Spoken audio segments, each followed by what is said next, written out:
La trahison dans la gouvernance des dirigeants africains, anciens comme nouveaux. Ouvrez les yeux, je vous le dis, au nom de tous les citoyens du continent africain et de la diaspora, que l'Africain d'aujourd'hui pense, s'exprime et agira un jour pour reprendre sa souveraineté et construire son propre destin avec des dirigeants intègres.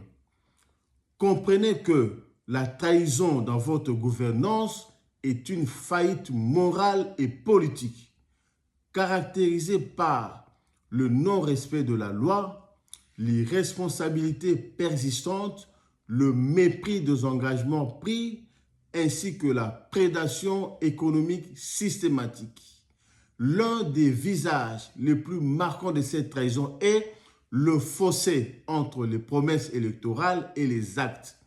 Les dirigeants africains excellent dans les discours enflammés, dans les plans de développement quinquennaux et dans les slogans creux, mais ils peinent à traduire ces mots en actions concrètes.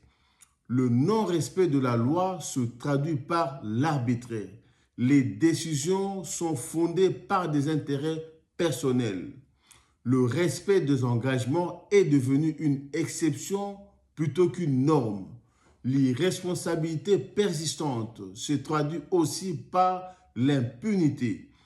Très peu de dirigeants sont inquiétés pour leur gestion, même après leur mandat.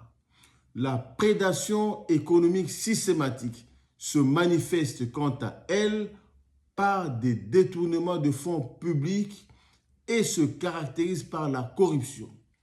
Ceux qui ont trahi hier restent dans le cercle de pouvoir ou reviennent sous d'autres habits, contribuant à perpétuer un cycle de trahison.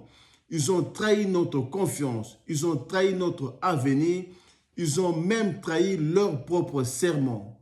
Laissez-moi vous dire, qui a trahi hier trahira demain. Traître un jour, traître toujours.